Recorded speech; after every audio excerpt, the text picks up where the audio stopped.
What's up, guys? It's Solo back with another video here on Solo Hoops, and the Boston Celtics this season are making history. The Boston Celtics are 28-7. They need to play 6 more games to reach the halfway point of their NBA regular season. However, they are 17-0 at home. As you guys can see, can I sort it? No, I can't sort it by home records, but you can see they are the best home record in the entire NBA. You can see the entire Eastern Conference. If you want to see the Western Conference, it's right here. I think the best record at home would be the Timberwolves. There's a lot of teams with 14 wins in the West, but the Celtics are 17-0 at home this year. And we know in any sport, not really specifically basketball, but it just goes for any sport, home court advantage is very important, and the Celtics are absolutely protecting their home court. If they hold on to this 1 seed, this is going to be huge come playoff time. It is very rare that a team never loses at home in their regular season. And in fact, it has never happened in NBA history. If we look at the best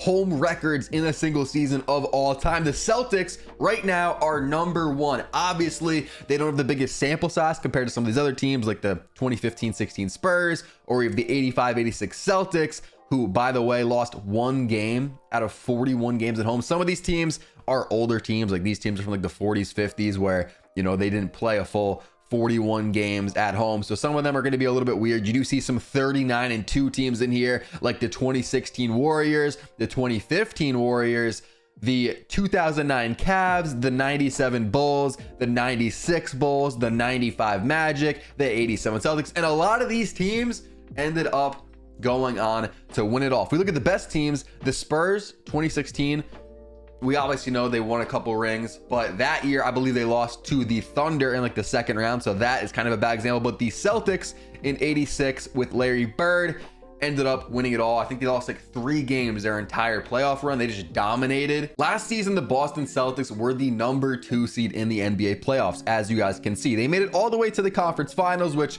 we're about to talk about. They've done that a lot the last 5 years, but you guys can see it wasn't really smooth sailing. They got a pretty easy matchup, you know, for their stand-up. For the type of season they had against the Hawks, that should be an easy matchup. The Hawks did win they won 2. One of those games was in Boston, and then they go up against the 76ers in the next round. They go to game 7. I believe the Sixers won twice in Boston, and then against the Heat in the conference finals, the Heat won 3 times in Boston, including game 1, which I believe the Heat won every single game 1. I don't know if they won game 1 in the finals, but I know the first 3 series, the Heat won game 1 of every series. So they were really coming in hot and attacking all of those series. But this video is not about the Heat. The Celtics lost 3 times in Boston in the conference finals to an 8 seed last season, including game 1 and game 7, probably 2 of the, you know, biggest games of a series. So obviously things will be different come playoff time. Everything changes, things ramp up, the pressure is up, you know, players get nervous, whatever happens. But the Celtics are 17-0 right now. They are the number 1 team in the league. They will most likely be the number 1 team in the Eastern Conference. They'll have the number 1 seed. So they are going to have home court advantage in every series. If it goes to 7, it'll be played in Boston. So if they continue to just not lose at home, and if this trickles into the playoffs, I mean, the Celtics, you might as well give them the trophy now, right? If they're not going to lose at home, which again, they probably will they end their regular season 41-0? What do y'all think? Let me know in the comments. I will say they'll probably lose. In fact, they got a couple tough games coming up, which we're about to look at. So they might lose in, you know, a week from now or a few days from now at home. But this is what they were missing. They were a team that played very bad in the playoffs last year. They were a team that was very good pretty much all year on paper, everything. You kind of expected more from them, but they were just a letdown, and especially at home, in my opinion, last year in the playoffs. So again, this could be the missing piece for them. Taking a look at the best teams this season at home, we have the Celtics, of course, number 1. This is the number 1 home season of all time so far. Obviously, again, small sample size compared to the other teams, but 17-0. Number 2 is the Minnesota Timberwolves, who are 14-2, and also, by the way, the number 1 team in the Western Conference. So we're going to talk about them again. Maybe these 2 teams are going to be on a crash course here to play in the finals. That would be crazy. I personally don't believe in the Timberwolves that much. Like, they're not my first pick to send to the finals. I think they could do it. They're not my first pick from the West, though, but we'll talk about them more in a second. The third team is the Bucks, 16-3, And those teams are kind of in a tier of their own. Then we have a slight drop off to the Clippers, 14-4, Nuggets, 14-4, and the Magic, 12-4, Thunder, 14-5, Rockets, 15-6.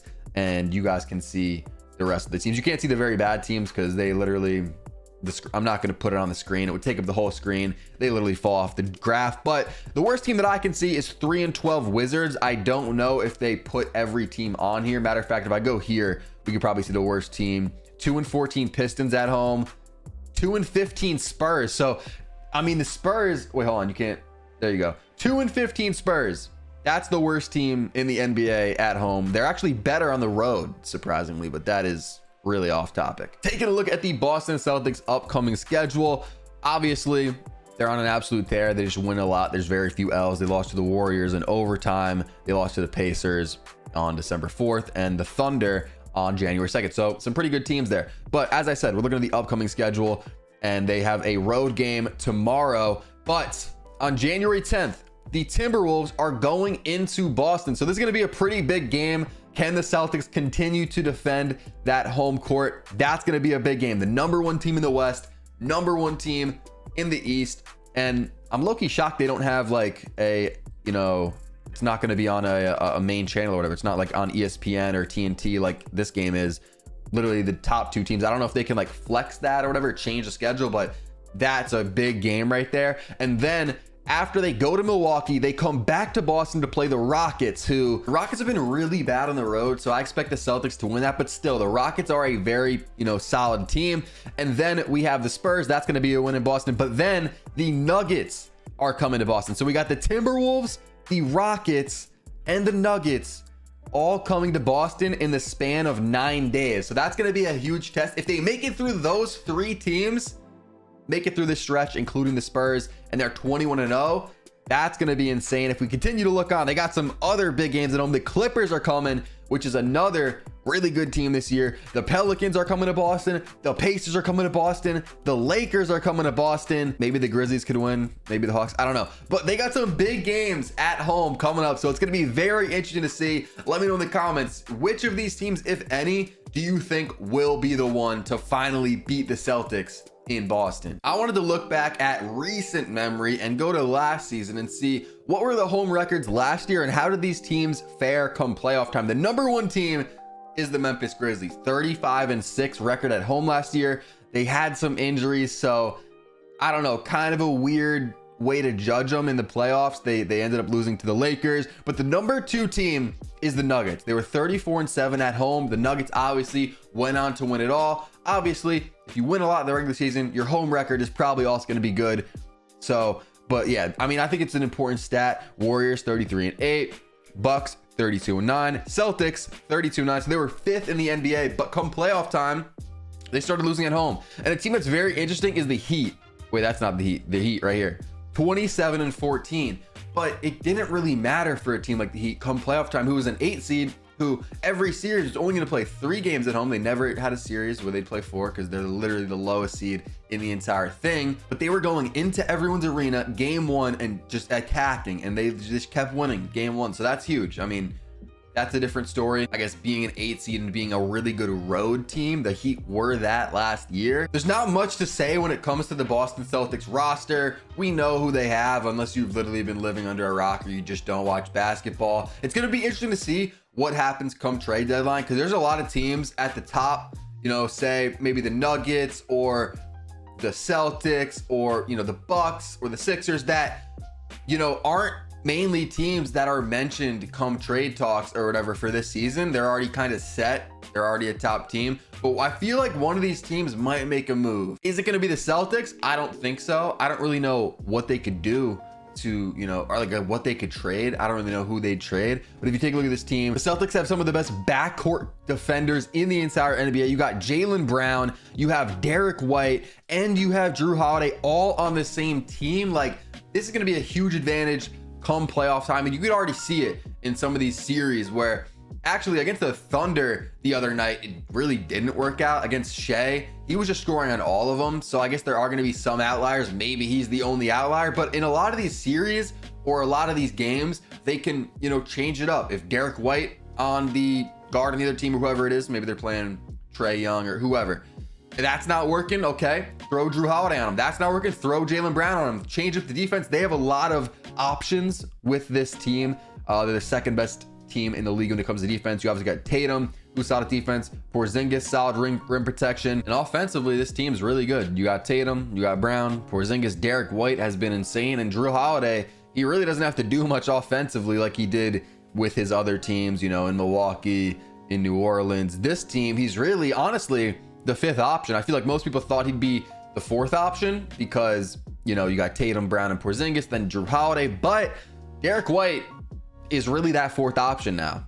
And I mean, maybe you could even argue Derek White's a higher option, like third option if you want to put him above Porzingis or Brown. I don't know. Derek White's had a huge impact to this team. It's going to be interesting to see how Derek White continues to play this season, because without him playing this good, are the Celtics undefeated at home? Are they 17-0? Probably not. They probably drop a game or two. Are they the number one team in the entire league? I don't know. Derek White has been vital to this team's success on both offense and defense. He leads the team in assists. We sort it by assists, 5.1 assists. He probably leads by, yeah, he leads steals as well. You guys can't see. Yeah, let me show you. Let me go like this. Here we go. Okay, 5.1 assists. You guys can see, leads the team, and steals 1.2. He doesn't, yeah, leading in blocks would be crazy, but 1.3. Obviously, these stats don't matter too much, but if you look at a lot of the defensive metrics, like deflections, just all that type of stuff, the advanced stuff, Derek White is up there in all that. He's just been vital to this team's success. You guys watched my last video about the Clippers. I mentioned offensive rating and defensive rating and how you kind of want to be top 10 in both, and how a lot of the previous NBA Finals winners are top 10 in both, especially defense. You always want to be a really good defensive team in years past. However, this year it seems like offense just is really overpowering. But if you look at offensive rating, the Celtics are number 2.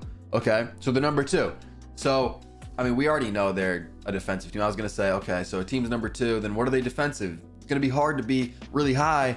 Not for the Celtics, because they're also number 2. So they're number 2 in the league in offensive rating and defensive rating. The Timberwolves have been number 1 this year by kind of a landslide.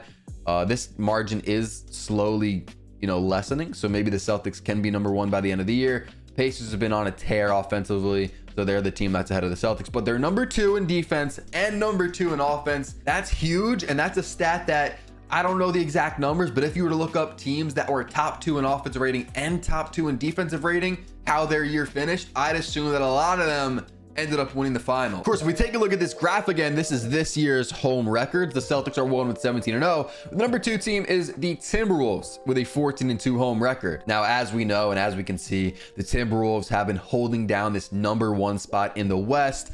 14-2 home record is a big part of that. They're 11-7 on the road. How long are they going to hold this number 1 spot? Are they going to be the number 1 seed come the end of the year? It's going to be very interesting. I've been saying in a lot of my videos that I kind of expect the Nuggets to end up taking that number 1 seed eventually. However, the Clippers, they've been hooping. They've been, what is it, 14-2. We talked about that in my last video. They could be a little sleeper to take that. I don't really think so. I'll go Nuggets. It'll probably be one of the top 3 teams, Timberwolves, Thunder, or Nuggets. I'll go Nuggets though, but Timberwolves are the number 1 seed. Can they really win the NBA Finals this year? I think they can, but it's going to be very tough, especially for a team that doesn't really have playoff experience. That's something that I stress a lot. And you don't have to be necessarily in the finals in the past, but maybe make a conference finals run, or just be in the playoffs multiple times and do something. Like if you just keep losing in the playoffs, kind of like the Timberwolves have, they haven't really been there too much. You know, Anthony Edwards doesn't have much playoff experience. Cat doesn't have much. So I kind of factor that in. It's going to be tough. It is possible, but this team is just loaded with defensive players. Even Anthony Edwards, who most people I think of like more of as like an offensive player, he's pretty solid on defense. You got Cat, Rudy, Naz Reid, Mike Conley is not the best defensively. Jaden McDaniels, Kyle Anderson, solid. Like this is a team that's just loaded defensively. They're going to run the break in transition. They're going to go fast with Anthony Edwards. Cat stretches the floor. I like this team a lot. It all starts with defense with this team. If they can continue to be the number 1 team in the NBA when it comes to defense, and they can show that in the playoffs, it might get interesting with this team. Boston Celtics are making history this year. How long are they going to be able to keep it up? We're going to have to see. And also, I want to say this should be the video hit 1,000 subscribers off of on this channel. So I appreciate everyone that's subbed up. If you guys haven't, make sure to go down, click the red subscribe button. It helps out. Turn on notice so you guys don't miss the next video. I've only been doing this channel for a month. I've been having a lot of fun. And there's another team when we talk about these home records that I want to talk about. So maybe tomorrow, maybe the next day, I don't know when, but I'm probably going to drop another video about one of these teams. So if you can guess what team it is, let me know in the comments. I feel it's going to be kind of hard to get, but let's see if y'all can get it. Sub up, turn on notice, and click the video pop up your screen right here if you haven't seen it yet.